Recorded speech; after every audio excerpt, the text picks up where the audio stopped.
I'm Selena Amaro, owner of Cedar Rose Consulting. Today, we're going to talk about understanding your financials. Specifically, there are 3 statements that we're going to focus on: your profit and loss statement, your statement of cash flow, and your balance sheet.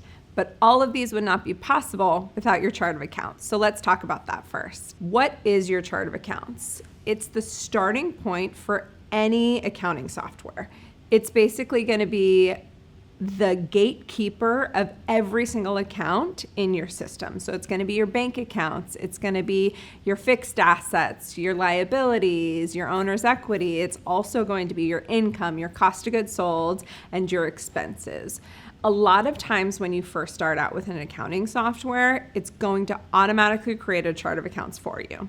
Some of them are pretty good about, if you put in the type of industry that you are, the software is going to basically auto-populate a chart of accounts that is kind of curtailed to that specific industry. So for instance, if you're a real estate agent, you're going to open up an accounting software, say it's QuickBooks Online, and you're going to say you're in the real estate industry. And so the type of income accounts it's going to create for you are going to be commissions. And the type of expenses that it's going to create for you might be staging or repairs or any other fees that you might have in the real estate industry. Those are all going to populate on your chart of accounts. It's still a good exercise, even if this software populates a chart of accounts for you, to go through it and make sure that it makes sense for your business. I've been going back and forth with a construction client of mine for probably over a year now, trying to figure out his chart of accounts. He wants to see things broken down in a certain way that matters more to him than it does to me. A lot of times I come from a tax background, so I'm thinking how this is basically going to convert onto your tax return.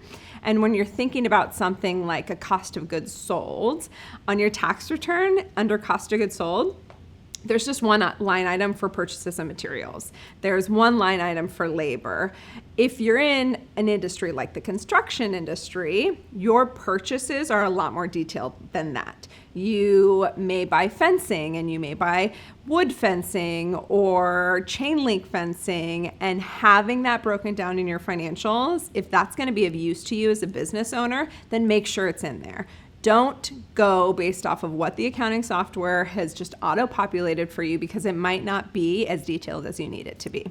Once you've got your chart of accounts all figured out, this then will help you in understanding your profit and loss statement. It's the one thing that most people are familiar with that you're going to look at on a monthly basis. It shows you your income with all of your expenses.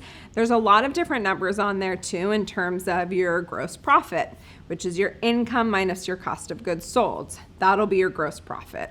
And then you have all of your overhead expenses, which get you to your net profit.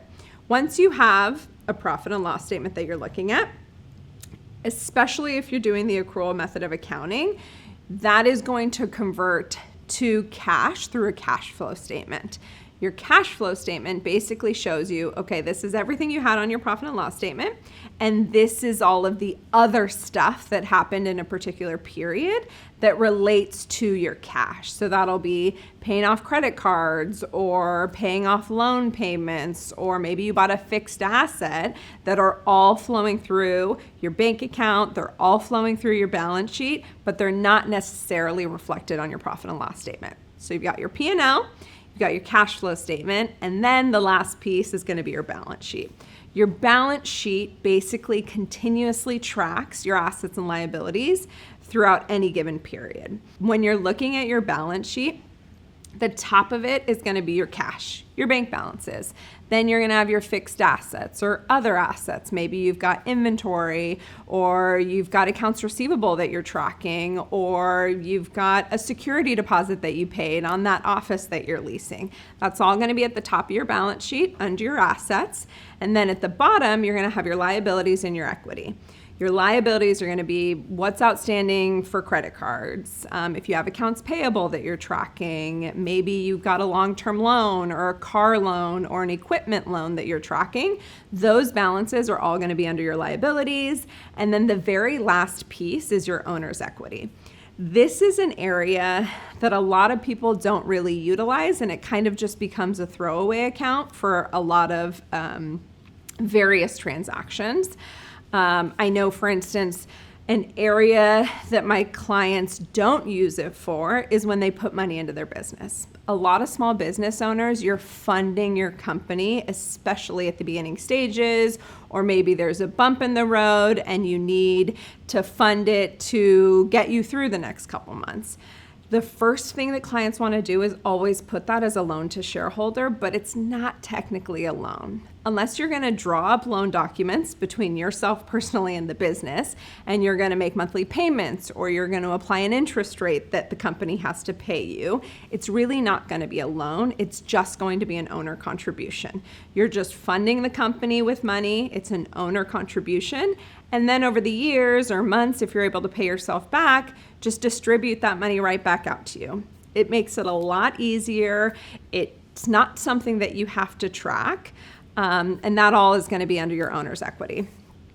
Another part in the equity is going to be your retained earnings. And this really just shows you what the company has earned over the life, right? So from year 1 to year 10, that's all going to be dumped into that retained earnings bucket. If you've recognized a few mistakes here within your own financials, don't worry. At Cedar Rose, we keep your books clean and ensure that you understand your numbers so you can focus on growing your business.